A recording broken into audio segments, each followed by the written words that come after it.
যদি আপনি তাহাজ্জুদের মতো তাহাজ্জুদ পড়েন 4 রাকাত পড়লেও আল্লাহ কবুল করে ফেলতে পারে। আর আসল জায়গা ঠিক না থাকলে 80 রাকাতেও কোনো লাভ নাই।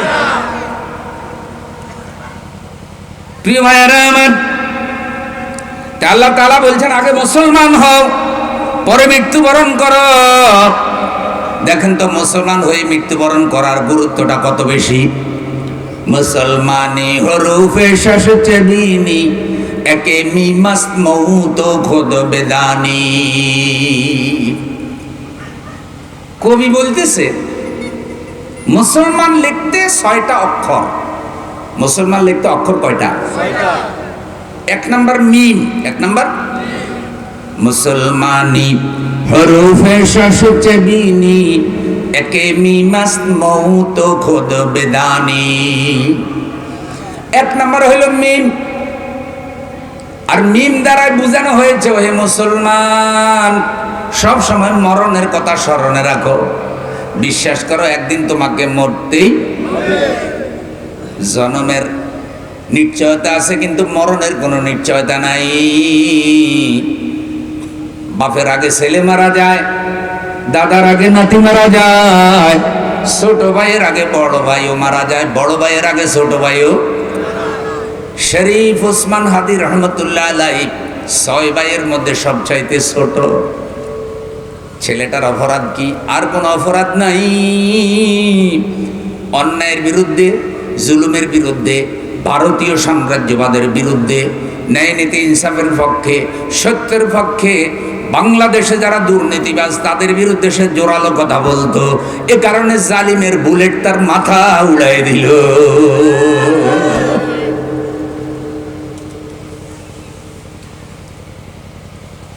শরীফ ওসমান হাদির মৃত্যু হয়েছে শাহাদাতের মৃত্যু। কিভাবে? সুনানে তিরমিজির হাদিস, রাসূল সাল্লাল্লাহু আলাইহি সাল্লাম বলেন যার মৃত্যু হয় জুমার রাতে। কোন রাতে? যার মৃত্যু হয় আল্লাহ তার শাহাদাতের মর্যাদা দান করে এবং জুমার দিন অথবা জুমার রাতে যে মারা যায় আল্লাহ তার কবরের আযাবও মাফ করে দেয়। ভাই পিছনের বাইরে সবাই মিলে কন্যা সুবহানাল্লাহ। 1 নম্বর কারণ।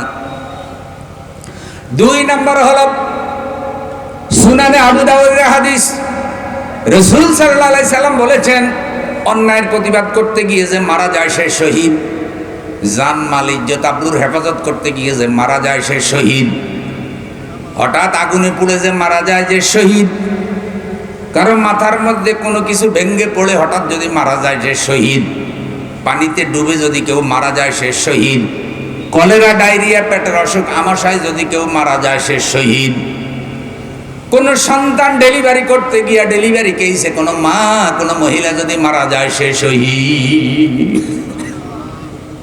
আমার বন্ধু শরীফ ওসমান হাদি একজন তরুণ যুবক, কারো পাকা দানে মই দেয় নাই, তাকে এভাবে গুলি করে মারার মতো কোনো অপরাধ সে করে নাই।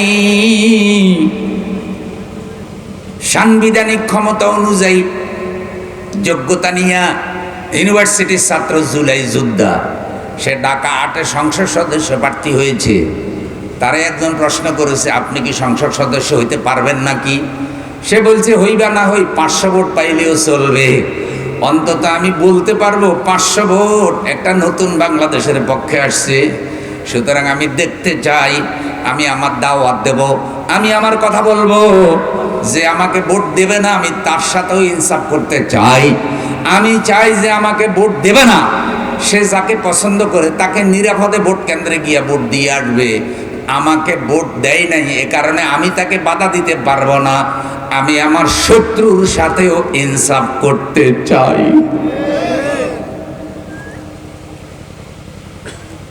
এখন আপনারা বলেন এই যে ছেলেটা মারা গেল সে তো নিজে জানতো না, মাত্র 32 বছরের একটা জীবন ধূমকেতুর মতো আসলো, সারা বাংলাদেশের মানুষের মধ্যে একটা আলোড়ন সৃষ্টি করে হঠাৎ করে আল্লাহ তারে নিয়ে গেলেন।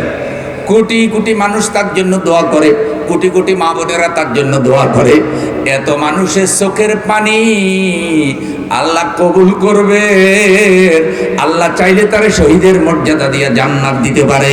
কিন্তু যারা তাকে অন্যায়ভাবে গুলি করে মারলো, তারা কোটি কোটি মানুষের অভিশাপ প্রাপ্ত হয়েছে। তাদের মৃত্যু ফেরাউন নমরুদের মতো হওয়ার সম্ভাবনা আছে না? না। সুতরাং মুসলমান হতে হলে মৃত্যুকে ভয় করবে, আর সবসময় মরণের কথা।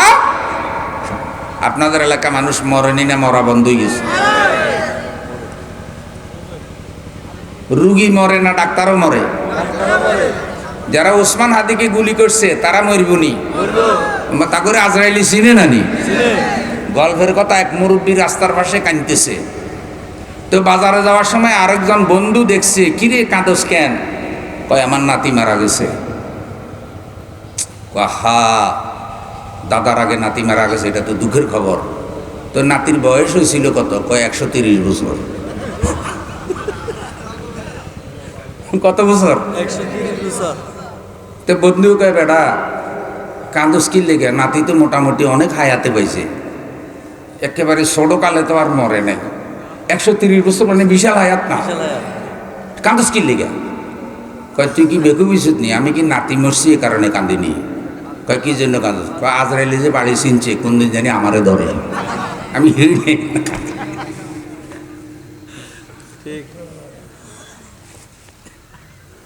তাইলে যারা গুলি করে মিষ্টি খায় কয়দিন পরে তারাও। আল্লাহ আমাদেরকে মুসলমান হয়ে মরার তৌফিক দাও। আমার রাসূল বলেন, মান কানা আখিরু কালামিহি লা ইলাহা ইল্লাল্লাহ দাখালাল জান্নাহ। যেই ব্যক্তির জীবনের শেষ কালেমা হবে লা ইলাহা ইল্লাল্লাহ, পড়তে পড়তে ঈমানের উপরে যার মৃত্যু হবে, এদিকে মৃত্যুবরণ করবে আর ওইদিকে আল্লাহর জান্নাতে চলে যাবে। দুয়াম সিনে সেজদা করদান আফিফাস্ত, সুয়াম লামে গজা ঘোরদান হালালাস্ত। 2 নম্বর মুসলমান লিখতে হইল সিন, মিম সিন লাম মিম আলিফ নুন, এ হলো মুসলমান। তো সিনে কি বুঝাইছে? দুয়াম সিনে সেজদা করদান আফিফাস্ত, সুয়াম লামে গজা ঘোরদান হালালাস্ত। 2 নম্বর হলো সিন। সিন দ্বারাই বোঝানো হয়েছে, ও হে আল্লাহর বান্দা, যদি মুসলমান হইতে চাও আল্লাহরে সেজদা করো, নামাজ পড়ো, নামাজ পড়ো। আল্লাহরে সেজদা করা ছাড়া, নামাজ পড়া ছাড়া মুসলমান হওয়া যায় না। কি পড়তে হইব? নামাজ কত ওয়াক্ত? ভাই ঠিক আছেন নি? মনোযোগ আমার দিকে আসেনি? ঘড়ি আছে, আমি 1 ঘন্টা থেকে 1 ঘন্টা 10 মিনিট কথা বলি, কিন্তু এখন প্রায় মেজারমেন্ট টাইম হয়ে গেছে। ভাই নামাজ কয় ওয়াক্ত? শুনেন, মেহরাজের রাতে রাসূল সাল্লাল্লাহু আলাইহি সাল্লামকে আল্লাহ তাআলা নামাজ দিয়েছিলেন 50 ওয়াক্ত। হাদিস এটা শুনেন না? তো যখন রাসূল পৃথিবীর দিকে রওনা হয়েছে, ৫ম আসমানে মুসা আলাইহিস সালামের সাথে দেখা। তো মুসা আলাইহিস সালামের সাথে কথাবার্তা হয়েছে। তো মুসা আলাইহিস সালাম বললেন, আল্লাহর কাছে যে আপনি মেরাজে গেলেন, আল্লাহ আপনারে কি কি উপহার দিয়েছে আমার একটু কর। তো সব কিছু বলছে, বলে কয়, ভাই মুসা, আমার আল্লাহ খুশি হয়ে আমার উম্মতের জন্য 50 ওয়াক্ত নামাজ দিছে। মুসা আলাইহিস সালাম কয়, সব তো ঠিক আছে, কিন্তু নামাজ তো একটু বেশি হয়ে গেছে। কয় কি কও? মুসা আলাইহিস সালাম কয়, আমার উম্মতেরা 2 ওয়াক্ত নামাজ ঠিক মতো পড়ে নাই, আর আপনার উম্মত 50 ওয়াক্ত 24 ঘন্টায়। এখন আপনারা বলেন তো, 50 ওয়াক্ত নামাজ যদি থাকতো, দুনিয়ার আর কোনো কাম করার সুযোগ পেতেননি? কিছুক্ষণ পরপরই কি এই শীতকালে এত উজু করতেন কেমন? সারাদিন ঠান্ডা পানিতে উজু করতে করতে শেষ। মুসা আলাইহিস সালাম বলতেছে, আল্লাহর কাছে ফরিয়াদ করেন, আল্লাহ যেন কমাইয়া দেয়। আমার রাসূল আল্লাহর কাছে ফরিয়াদ করলেন, কমাইতে কমাইতে আল্লাহ 45 ওয়াক্ত কমাইয়া মাত্র 5 ওয়াক্ত রাখলেন। বলেন সুবহানাল্লাহ। আমার রাসূল যখন 5 ওয়াক্ত নামাজের উপরে খুশি হয়ে গেলেন, আমার আল্লাহ জানাই দিলেন, নবী গো, রাসূল গো, আপনার উম্মতের সুসংবাদ জানাই দিবেন, আপনার যে উম্মত দৈনিক 5 ওয়াক্ত নামাজ ঠিক মতে আদায় করবে, আমি আল্লাহ তাকে 50 ওয়াক্ত নামাজের সওয়াব দিয়ে দেব।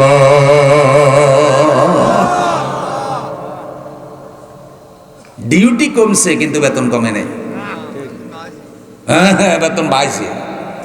ডিউটি কমছে কিন্তু বেতন, তাইলে আল্লাহর ভান্ডারে কোনো অভাব নাই। চর গাজীর মুসলমান ভাইয়ারা, রাসূল সাল্লাল্লাহু আলাইহি সাল্লাম বলছেন, লাউ আন্না নাহরান বিবাবি আহাদিকুম ইয়াগতাসিলু ফীহি কুল্লা ইয়াউমিন খামসান হাল ইয়াবকা মিন দারানিহি শাইউন ক্বালু লা ইয়াবকা মিন দারানিহি শাইউন ক্বালা ফাযালিকা মাসালুস সালাওয়াতিল খামস ইয়ামহুল্লাহু বিহিন্নাল খাতায়া। রাসূল সাল্লাল্লাহু আলাইহি সাল্লাম বলছেন, তোমাদের কারো ঘরের সামনে যদি একটা নদী থাকে, ওই নদীতে যদি পরিষ্কার পানি থাকে, ওই পানিতে আল্লাহর বান্দা যদি দৈনিক 5 বার গোসল করে, তার শরীরে কি কোনো ময়লা থাকতে পারে? কথা বলেন না। কয়বার গোসল? 5 বার। সাবান দিয়া পরিষ্কার পানিতে 5 বার গোসল করলে তার শরীরে ময়লা থাকে না। রাসূল বলেন, এটা 5 ওয়াক্ত নামাজের উদাহরণ। আমার যে উম্মত ওযু করে পবিত্র হয়ে দৈনিক 5 ওয়াক্ত নামাজ আদায় করে, তার শরীরে কোনো গুনার ময়লা থাকে না। তার শরীরে কোনো গুনাহ। আম্মা জান আয়েশা রাদিয়াল্লাহু তাআলা আনহা বললেন, ইয়া রাসূলুল্লাহ, ইয়া হাবিবাল্লাহ, হাশরের দিন আপনি নামাজি উম্মতগুলোকে কেমনে বাছাই করবেন? নবীজি বললেন, আয়েশা রে, অনেকগুলি কালো গুনার মধ্যে যদি একটা সাদা গুনাহ থাকে, সব গুনাহ কালো, একটা কি সাদা। ধরেন 500 গুনাহ কালো, একটা গুনাহ তো সাদা গুনাহ পাইতে অসুবিধা হবে না। দয়ার নবী, মায়ার নবী বললেন, ও আয়েশা, অনেকগুলো কালো গুনার মধ্যে একটা সাদা গুনাহ পেতে যেমন কোনো অসুবিধা হয় না, হাসরের ময়দানে কোটি কোটি কোটি কোটি কোটি কোটি মানুষ থাকবে। ওই মানুষগুলো আমার উম্মত যেগুলি নামাজি, ওই নামাজি উম্মতগুলোর ওযু করেছে যে অঙ্গগুলা দিয়া, চেহারা, হাতের গোড়ালি, পায়ের গোড়ালির মধ্যে নূর চমকাবে। ওই নূর দেখে দেখে আমি রাসূল আমার নামাজি উম্মত বাছাই করো। নামাজের মধ্যে ওযু করেনি নামাজের আগে? ওযু ছাড়া নামাজ হয়নি। ধরেন মসজিদে গিয়ে দেখলেন যে জামাত দাঁড়াই গেছে, এমন সময় হুজুর ওয়াজ মনে হয়েছে। কি ওয়াজ? যে তাকবীরে উলার সহিত নামাজ পড়লে 40 গুণ বেশি সওয়াব। তাকবীরে উলা বুঝছেন নি? হ্যাঁ, তাকবীরে উলার সহিত নামাজ পড়লে 40 গুণ বেশি সওয়াব। এখন আপনার ওযু নাই, আর ওযু করতে গেলে তাকবীরে উলা পাওয়ার সম্ভাবনা নাই। আপনি চিন্তা করছেন আগে তাকবীরে উলা ধরি পরে ওযু করবেন। আচ্ছা, তাকবীরে উলা আপনি ওযু ছাড়া যদি নিয়ত করেন, তাকবীরে উলা তো দূরের কথা, আপনার নামাজ হইবনি। যত লোক নামাজ পড়ছে সবাই নামাজি, সবার নামাজ হইব, খালি আপনার নামাজই হবে না, কারণ আপনার কি নাই? জোরে কথা। তাহলে নামাজ আগে না ওযু আগে? তো ওযু ছাড়া নামাজ হয় না। আর ওযু এত পবিত্র ইবাদত, সব সময় যারা ওযু নিয়ে থাকে, ওযুর সম্মানে 2 রাকাত নামাজ পড়ে, নাম হলো তাহিয়াতুল ওযু। আমার রাসূল বলছে, এই লোকটা বিনা হিসাবে আল্লাহর জান্নাতে যাবে। ভাই মাসলা জিজ্ঞায় কয়, হুজুর এ ধরেন একজনের বাতাস বাইর হইলে ওযু কি করলো? শেষ হইল। তো ওযু করলাম, কুলি করলাম, নাকে পানি দিলাম, হাত ধুইলাম, পা ধুইলাম, কিন্তু যেখান দিয়ে ওযুটা নষ্ট হইলো সেটা তো ধুইলাম না, তাইলে ওযু হইলো কেমন? দোষ তো হেডেরই। ভাই এরকম আটক করিয়ে বাটক করিয়ে প্রশ্ন করে না অনেকে? হঠাৎ করে একজনে জিজ্ঞাসা করে, আচ্ছা কোন তো ফেরাউনের নানি হলির নাম কি? আরেকজনে কয়, ফেরাউনের লগে তোর সম্পর্ক কি? দুনিয়াতে এত প্রশ্ন থাকতে তোর ফেরাউনের নানি হলির কথা মনে হইল কি? এইসব প্রশ্নের উত্তর না জানলে কোনো ক্ষতি, জানা কোনো জরুরিও না। ফেরাউনের নানি হলি কেটা, এটা আমার জানার কোনো দরকার নেই। এই প্রশ্ন যখন এসেছে, তখন ফেকার ওস্তাদ যিনি এলমে ফেকা পড়াইতেন, তিনি বলতেছেন, হ্যাঁ এটারও জবাব আছে। কি জবাব? কয় খাবার দাবার মুখে দিয়ে খাইছো, তাহলে কুলি করো, মেসওয়াক করো। খাবার দাবার নাক দিয়া খাবারের গন্ধ নিছো, নাকে পানি দাও। চোখও দাও, চোখ দিয়া দেখছো। হাত দিয়া দেখছো, হাতও দাও। ফা দিয়ে হাইটা গেছো, ফাও ধো। তাহলে ফা দিয়ে হাইটা গেছো, হাত দিয়া দেখছো, মুখ দিয়া চাবাইছো, নাক দিয়া গন্ধ নিছো, তাইলে এগুলা ধো। এখন এই সবগুলো সহযোগিতা করার কারণে খাবার ফেটে গেছে। ফেটে যাওয়ার পরে হালকা গ্যাস হইয়া ওই নিচে দিয়ে একটু বাইর হয়েছে, যে জায়গা দিয়ে বাইর হয়েছে এ বেচারা কোনো দোষ নাই। এই জন্য এটা সবসময় দোয়ারও দরকার। কোন তো যদি এটা অজুর মধ্যে দোয়া লাগতো, তাহলে অজুর বদলে তো গোসল যেত, তাইলে অজুটা কঠিন হইতো না? দেখেন আল্লাহ এত দয়ালু। অজুর ফরজ 4টা, 4টা ফরজের মধ্যে 3টা দোয়া, একটা মাসে করা। সুবহানাল্লাহ। মাসে করতে হয় কি? আল্লাহ যদি বলতেন যে 4টা ফরজ 4টা দিতে হইব, মাথাও দিতে হইব, তাহলে শীতের মধ্যে মাথা তো পানির মধ্যে ডুবাই দেওয়ার লাগবে। তাইলে আল্লাহ তাআলা এমন ইবাদত দিছে যাতে বান্দা ইবাদত করতে কষ্ট না হয়। লা ইউকাল্লিফুল্লাহু নাফসান ইল্লা ওয়াসআহা। বান্দার অসাধ্য এমন কোন ইবাদত আল্লাহ বান্দার উপরে কর্তব্য করে। তাইলে এই যে অজু অজু অজু নিয়ে থাকা, পাক পবিত্র থাকা, অজু থাকলে মনটা ভালো থাকে, অজু থাকলে দিলের মধ্যে পবিত্রতা থাকে। হযরতে বেলাল রাদিয়াল্লাহু তাআলা আনহু কখনো অজু ছাড়া থাকতেন না। আল্লাহ রসুল যখন মেরাজে গেলেন, মেরাজ থেকে ফিরে আইসা বলে, বেলাল তুমি কি স্পেশাল আমল করো আমার একটু বলো। বেলাল রাদিয়াল্লাহু তাআলা আনহু বললেন, ইয়া রাসূলুল্লাহ, ইয়া হাবিবাল্লাহ, আমার সব আমলের খবর তো আপনি জানেন। রাসূল সাল্লাল্লাহু আলাইহি সাল্লাম বললেন, বেলাল তারপরে তুমি কোন আমলটা বেশি যত্ন করে করো আমার একটু বলো। বলছে, হুজুর আমি কখনো অজু ছাড়া থাকি না, অজু গেলে আমি আবার অজু করে ফেলি। আল্লাহ রসুল বললেন, এই আমলটা কখনো ছাড়বা না, অজু নিয়ে থাকবা। আবার বলছে আরেকটা কথা, যে অজুর সম্মানে আমি 2 রাকাত নফল নামাজও পড়ে ফেলি, যেটাকে তাহিয়াতুল ওযু বলে। হুজুর বলছে, বেলাল এই আমলটা তুমি ছাড়বা না। আমি যখন মেরাজে গেলাম, আমার মনে হলো ওই সিদরাতুল মুনতাহার ওখানে তুমি বেলাল আমার ডাইনে বামে ঘুরতেছ। এত সাহাবীর মধ্যে ডান দিকে তাকাইলে মনে হয় বেলালের দেখি, বাম দিকে তাকাইলে মনে হয় বেলালের দেখি। रस्म आजा रह गया रूहे बेलाली ना रही, रस्म आजा रह गया रूहे बेलाली ना रही, फलसफा रह गया तलकीने गजाली ना रही। বেলালের রেখে যাওয়া আজানের আওয়াজগুলি এখনো আসে, কিন্তু বেলাল রাদিয়াল্লাহু তাআলা আনহুর মতো মুয়াজ্জিন এখন আর দুনিয়ায় নাই। মসজিদে নববীতে আজান দিতেন, এই আজানের আওয়াজ 7 তাবাক আসমানের দূরত্ব ভেদ করে আল্লাহর আরশে আজিম পর্যন্ত পৌঁছে যেত। নারায়ে তাকবীর। তাই বেলালের মতো মুয়াজ্জিনের দরকার আছে না নয়? কয়েকজন আমারে কয়, হুজুর আপনারা তো ইসলামী হুকুমতের কথা কন, এই ইসলামী আইনের কথা কন, কোরআনী শাসনের কথা কন, কোরআনী দেশের কথা কন, মানুষই শুনেনি, কইয়া লাভ কি? আচ্ছা আপনারা কন, আপনাদের মসজিদে মুয়াজ্জিন আজান দেয়নি? কথা বলো।